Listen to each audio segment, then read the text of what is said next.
Saya Setria Asra, inilah Opini Tempo. 10 tahun lalu, mayoritas rakyat Indonesia memilih Joko Widodo sebagai presiden untuk mencegah Prabowo Subianto berkuasa. Prabowo adalah salah satu simbol kekuatan lama Orde Baru yang hendak diputus melalui reformasi 1998.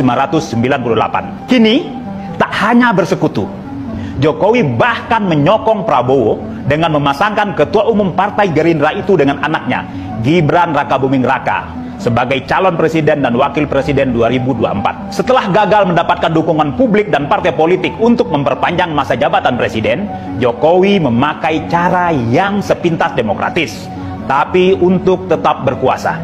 Di banyak negara, politik dinasti memang tak dilarang, tapi ia terbukti merusak demokrasi karena menodai fairness dalam sistem pemilihan. Sebagai penguasa, Jokowi bisa memobilisasi aparatur dan alat negara serta sumber dana untuk memenangkan calon presiden yang ia dukung. Penggantian Menteri Komunikasi dan Informatika, Menteri Pertanian, serta Kepala Staf Tentara Nasional Indonesia Angkatan Darat oleh orang-orang yang dikenal punya sejarah kedekatan dengan Jokowi mudah ditafsirkan sebagai bagian dari upaya pemenangan pemilu 2024 ketimbang perbaikan teknokratik di ketiga lembaga. Dalam pemilihan kepala daerah serentak 2020, mobilisasi alat kekuasaan oleh patron calon kepala daerah efektif menjaring suara pemilih. Dari 804 calon, sebanyak 16,8% memiliki hubungan dengan dinasti politik dan 42,96% memenangi pemilihan. Seperti disebut Herbert Simon dalam Administrative Behavior, dalam sistem pemilihan yang demokratis, suara pemilih cenderung mengikuti suara elit yang punya sumber daya menguasai informasi. Studi Hailul Khairi dari Institut Pemerintahan Dalam Negeri pada 2022 menyebutkan pemilih umumnya mencoblos kepala daerah yang populer meski mereka tak kompeten dan bagian dari dinasti politik. Keleluasaan Jokowi mengacak-ngacak cita-cita reformasi 1998 terjadi akibat partai-partai hanya memikirkan perut sendiri. Alih-alih memimpin oposisi, Prabowo Subianto menerima pinangan Jokowi menjadi Menteri Pertahanan setelah kalah dalam pemilu 2014 dan 2019. Dalih rekonsiliasi menyembuhkan polarisasi, tersebab dua pemilu menjadi alasan yang dipakai keduanya membangun koalisi ganjil tersebut. Bergabungnya Prabowo dalam kabinet Jokowi diikuti partai-partai lain. Koalisi tanpa syarat yang dibentuk Jokowi membuat ia leluasa merangkul dan memiting lawan politiknya. Partai-partai yang haus kekuasaan kemudian berlomba melayani keinginan Jokowi memereteli dan melumpuhkan lembaga-lembaga pengontrol kekuasaan. Partai politik di Dewan Perwakilan Rakyat setuju ketika Jokowi mengebiri Komisi Pemberantasan Korupsi. Partai-partai membiarkan Mahkamah Konstitusi dikuasai Jokowi melalui pernikahan adiknya dengan Ketua MK, Anwar Usman. Jokowi bahkan terang-terangan memakai lembaga hukum menggebuk lawan politik yang tak sejalan dan mencegah sekutu itu membelot. Penelusuran majalah ini menemukan dukungan Golkar terhadap Gibran Rakabuming Raka terjadi karena Ketua Umum Golkar, Airlangga Hartarto, tersandera kasus korupsi minyak goreng dan dugaan penyalahgunaan subsidi dana sawit. Penyelidikan Kejaksaan Agung membuat Golkar sukarela menjadi kendaraan Gibran sebagai calon wakil presiden meski ia kader PDI Perjuangan. Ketika kekuasaan tak punya kontrol, presiden seperti Jokowi bisa sesuka hati membuat kebijakan betapapun membahayakan Indonesia. Proyek-proyek mercusuar yang membebani anggaran negara, pembangunan ibu kota Nusantara di Kalimantan Timur tanpa studi yang kuat, dan pengurukan sumber daya alam yang merusak lingkungan hanyalah output kekuasaan tanpa kontrol itu. Dengan kebijakan yang tak memenuhi tata kelola yang baik seperti itu, Jokowi membutuhkan presiden setelah 2024 yang melindunginya dari konsekuensi hukum. Menempatkan anak keturunannya sebagai calon wakil presiden adalah wujud paranoia dan ketidakpercayaan diri Jokowi. Sesuatu yang personal tetapi secara fundamental merusak demokrasi.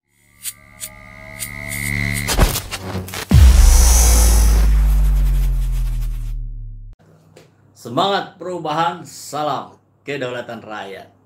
Kubu mereka sedang terus melakukan upaya-upaya penjagalan dengan berbagai cara. Kita lihat Pak Anies kemarin mau bicara di UGM saja ditolak, ya.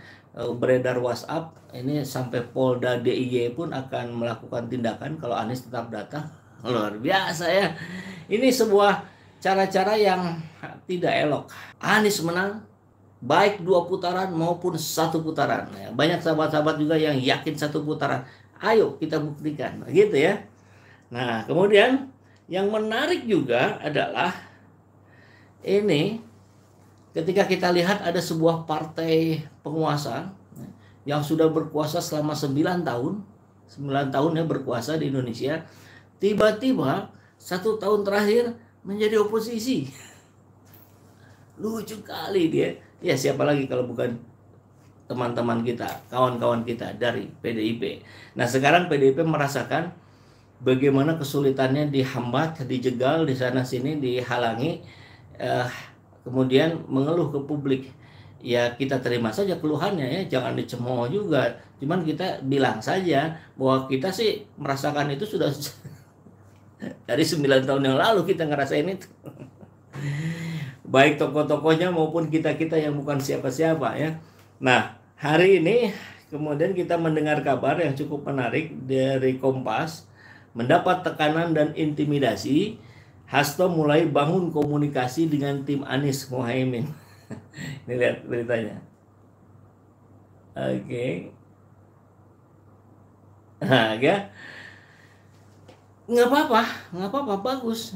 Ingat-ingat, jangan dicemooh. Ya. Kita punya satu kepentingan yang sama hari ini dengan kawan-kawan di PDIP, bahwa kita harus melakukan perlawanan terhadap cara-cara licik, cara-cara yang penuh kezaliman. Lah, kan PDIP selama 9 tahun justru sebagai pelaku. Ya nggak apa-apa. Ya, nggak apa-apa juga. Ya karena kan sekarang kita berada di titik yang sama. Yang 9 tahun kemarin tentu kita tetap protes gitu. Tapi ketika ada titik kesamaan, ya ayo sama-sama. Saya kira itu nilai dari demokrasi kita gitu. Kalau nggak gitu, ya repot juga. Nanti ada yang dukung, ditolak. Ada yang dukung ke sini, mau dukung saya, nggak boleh. Kamu beda aliran dengan saya, mau dukung, nggak boleh. Kan demokrasi itu ya harus mendapatkan suara sebanyak-banyaknya. Tinggal bagaimana nanti ketika memimpin, maka dia memimpin dengan cara-cara yang islami. Maka dia memimpin dengan panduan para ulama. Dan Anies Mohaimin sudah mendeklarasikan itu, sudah menjanjikan itu, dan sudah melakukannya di DKI Jakarta. Makanya kawan-kawan kita dari PA 212 dari GNPF kan tidak merasa kapok. Berbeda dengan yang presidennya kapok karena si presidennya yang berkhianat. Kurang lebih begitu ya. Mari kita simak kabarnya. Merasa dapat tekanan dan intimidasi, Hasto mulai bangun komunikasi dengan tim Anies Mohaimin. Sekretariat Tim Pemenangan Nasional Ganjar Mahfud Hasto mengaku mulai membangun komunikasi dengan tim pasangan Amin. Pasalnya, pasangan tersebut menurut Hasto diduga mendapat tekanan yang sama dengan timnya menjelang Pilpres 2024. Hal ini diungkapkan Hasto di sela-sela acara rapat konsolidasi dan pengesahan tim pemenangan daerah Ganjar Mahfud di Hotel Sari Pasifik, Jakarta Pusat, Sabtu kemarin. Baru kemarin ini. Oh iya, cukup banyak tekanan yang muncul. PDIP yang ngomong nih. Kan juga ada kan itu sama. Jadi kita menyepakati dengan Amin juga menggunakan suatu instrumen hukum, penggunaan instrumen kekuasaan. Dalam konteks ini kami juga membangun komunikasi dengan Amin karena merasakan hal yang sama. Nah, bagus sih dia kalau merasakan hal yang sama kemudian bekerja sama gitu. Nanti buahnya apa ya? Bisa saja hak angket ini terus dinaikkan ya, kemudian diproses pemakzulan Jokowi.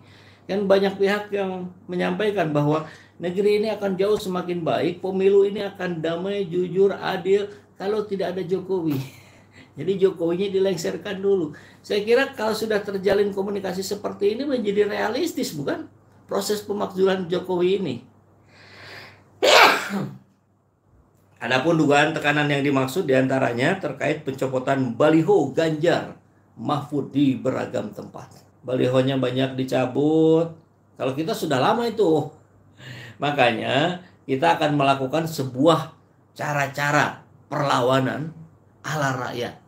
Apa itu namanya? Spartan, spanduk rakyat Anies Baswedan. Ya, jadi ini sudah dimulai di Jakarta oleh kawan-kawan di PIM 98, kemudian juga kawan-kawan di Jawa Timur. Jawa Timur saya kira masih sama dengan PIM ya. Nanti kita akan coba wawancara Kang Sony Muhammad ya, pentolannya. Apakah benar informasi itu? Dan sekarang menyebar kemana-mana. Sudah dilakukan oleh para relawan dan segala macam. Dibelilah karung-karung bekas itu, dituliskan tulisan-tulisan yang menggugah, yang ala rakyat jelata.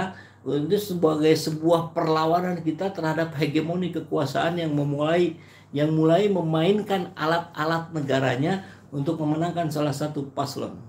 Seperti spanduk PSI yang tiba-tiba serentak di mana-mana ada, dan yang itu tidak mungkin dilakukan oleh orang per orang kecuali sebuah institusi.